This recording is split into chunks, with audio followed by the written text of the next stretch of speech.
प्रश्न जो सहस्त्र हैं, उलाहनों से ग्रस्त हैं, रहे तो इनसे त्रस्त क्यों? तेरा ज्ञान ब्रह्मास्त्र है, तेरा ज्ञान ब्रह्मास्त्र है। परिस्थिति प्रचंड है, स्वरों में जो घमंड है, करे वो खंड खंड क्यों? तेरा ज्ञान धर्मदंड है, तेरा ज्ञान धर्मदंड है। ज्ञान ही वो ज्वार है जिसकी शक्तियां अपार हैं। झुके न ये समाज क्यों? तेरा ज्ञान ही प्रहार है, तेरा ज्ञान ही प्रहार है। अगर आप किसी चीज को दिल से चाहें तो पूरी कायनात उसे आपसे मिलाने में लग जाती है। जो लोग अपने सपनों को पूरा करने की हिम्मत रखते हैं वो ही अपने जीवन में सफल होते हैं। काबिल बनने के लिए कुछ भी करना पड़ता है। अगर किसी चीज को दिल से चाहो तो पूरी कायनात उसे तुम्हें मिलाने की कोशिश में लग ही जाती है। हर इंसान के अंदर एक ज्वेलर छुपा रहता है, लेकिन धुंध कमजोर होती है।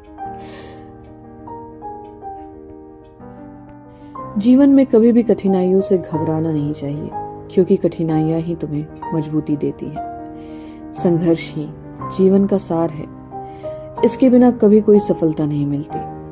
और सपने वो नहीं जो हमें सोते वक्त देखते हैं, सपने वो हैं जो हमें सोने नहीं देते हैं।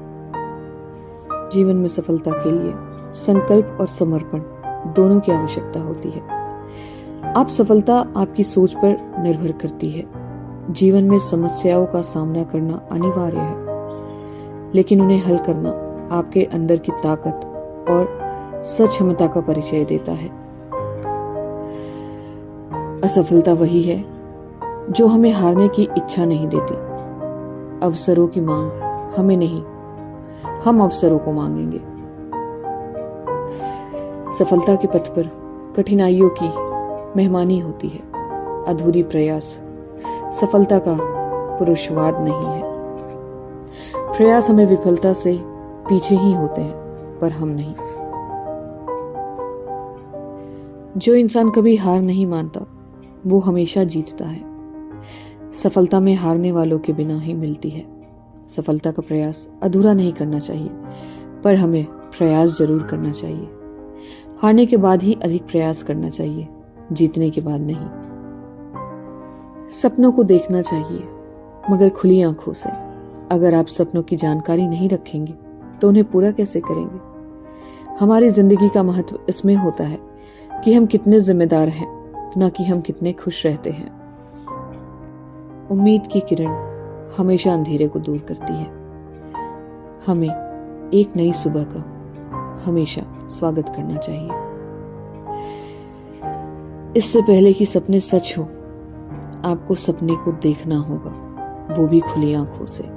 महान सपने देखने वालों के महान सपने हमेशा पूरे होते हैं। जिस व्यक्ति ने कभी गलती नहीं की, उसे कभी कुछ नया करने की कोशिश ही नहीं की।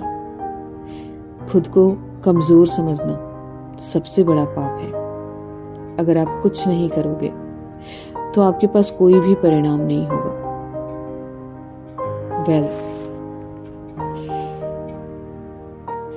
ये सब लाइन हमारे जीवन के सार है।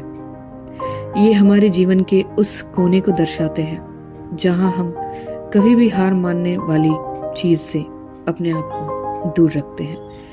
उस नेगेटिविटी से खुद को दूर रखते हैं जो हमें हार मानने के लिए मजबूर करे। हमारे जीवन में हमें अप्रिशिएट करने वाले लोग कम मिलेंगे, लेकिन वो 4 लोग जरूर मिलेंगे जो आपके गलत काम पे आपको 4 बातें सुनाएं। भले वो 4 हमेशा इनविजिबल रहेंगे, लेकिन आपके दिमाग के कोने में 4 लोग हमेशा स्थायी रहते हैं। तो जिंदगी को जीने के लिए हार नहीं मानना है, आगे बढ़ते रहना है और उन 4 लोगों का अपने दिमाग से निकालना है जो कि इनविजिबली भी आपको जज करते रहते हैं। जजमेंट हमें खुद की स्वीकारनी चाहिए, किसी और की नहीं। इन सब बातों को अपने जीवन में एक अच्छी तरीके से इम्प्लीमेंट किया है महान बॉलीवुड अभिनेता श्री अमिताभ बच्चन जी ने।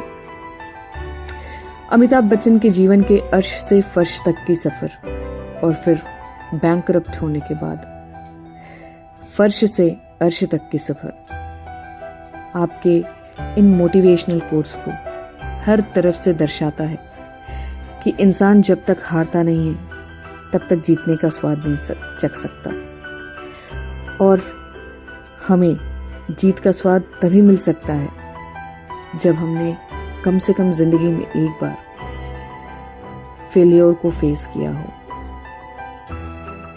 डाउनफॉल को फेस किया हो और लाइफ में स्ट्रगल्स को फेस किया हो।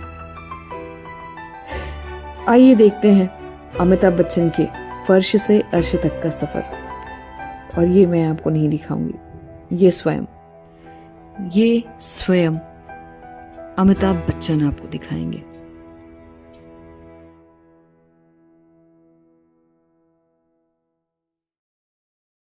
I've done this millions of times.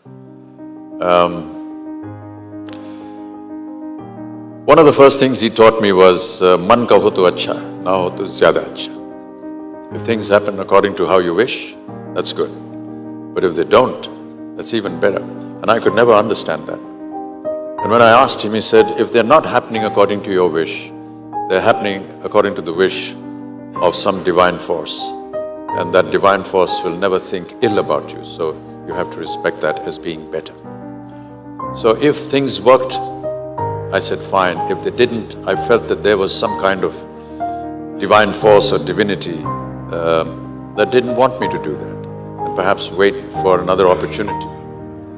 The other thing he told me was, when I was struggling a lot in those times, I said, बड़ा संघर्ष है जीवन में. So he said, जब तक जीवन है तब तक संघर्ष है. I used to tell him, life is a struggle. And he used to say, so long as there is life, there is going to be struggle. I think if we accept this factor, that your life is never going to be easy, something or the other is going to happen. So rather than sit in some kind of despondency on that, be aware that tomorrow is another challenge, is another day, which could turn out to be profitable, which may not, but eventually there will be another day when you can start trying all over again. I look for challenges even today, and even as I sit here, I hope that tomorrow, as I start a new film, I will be able to look at it as a challenge. I'm still very nervous when I go there. I feel that every new opportunity that comes my way needs to be looked at as that one door that will open something which perhaps will stop me from being bankrupt again, and stop me from getting back into that situation where I had to plead against all my debtors to save me from this situation. And that's how I look at it every day. I hope that I can continue doing that, because I don't want this sword, this Damocles sword hanging on my head, and therefore I continue working so long as I can. But yes, in the back of my mind, there will be those ugly moments that plagued me, and the fear of them recurring again is perhaps what drives me every day. कमाई के सब जरिए बंद थे और सरकार की तरफ से घर पर कुर्की के छापे लग गए। मेरा व्यक्तिगत बैंक बैलेंस जीरो यानी शून्य हो गया। देवो सज्जनों, जितना वो देना चाह रहे थे उससे मेरी सारी दुविधा और परेशानियां खत्म हो जाती। पैसा तो हर कोई कमा लेता, लेकिन इज्जत कमाना सबके बस की बात।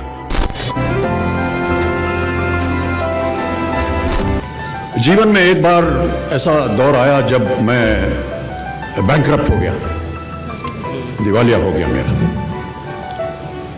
मेरी बनाई हुई कंपनी घाटे में चली गई, करोड़ों का कर्जा चढ़ गया, मेरा व्यक्तिगत बैंक बैलेंस जीरो यानी शून्य हो गया।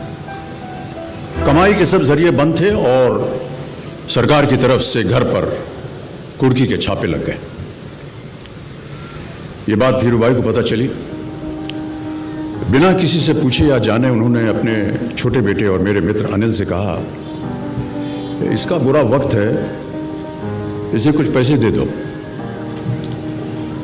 अनिल ने मुझे आकर ये बताया,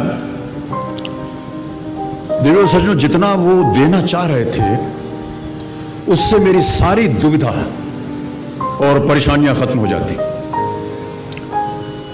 उनकी उदारता पर मैं भावुक हुआ, लेकिन मुझे लगा कि मैं उनकी उदारता को स्वीकार न कर पाऊंगा। ईश्वर की कृपा रही और कुछ संकट के दिनों के बाद समा बदला, काम मिलना शुरू हुआ और धीरे धीरे मैं अपने सारे कर्जे उतार पाया।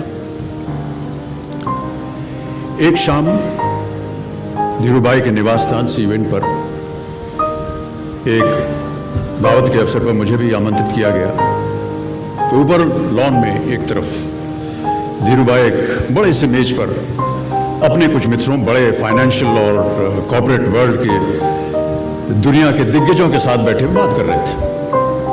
मुझ पर नजर पड़ी तो मुझे बुलाया और कहा, यहां मेरे साथ बैठो। मुझे बड़ा अजीब लगा।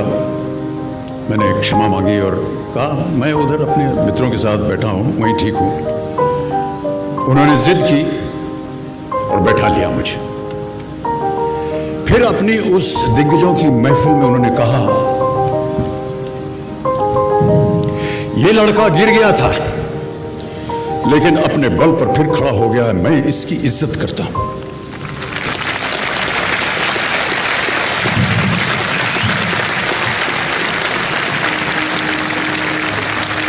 उनका ये व्यवहार और उनके वो शब्द मेरे लिए उस धनराशि से हजारों गुना ज्यादा मूल्यवान थे, जितना कि वे मुझे मेरी संकट से बाहर आने के लिए देने के लिए तैयार थे। ये उनका व्यक्तित्व।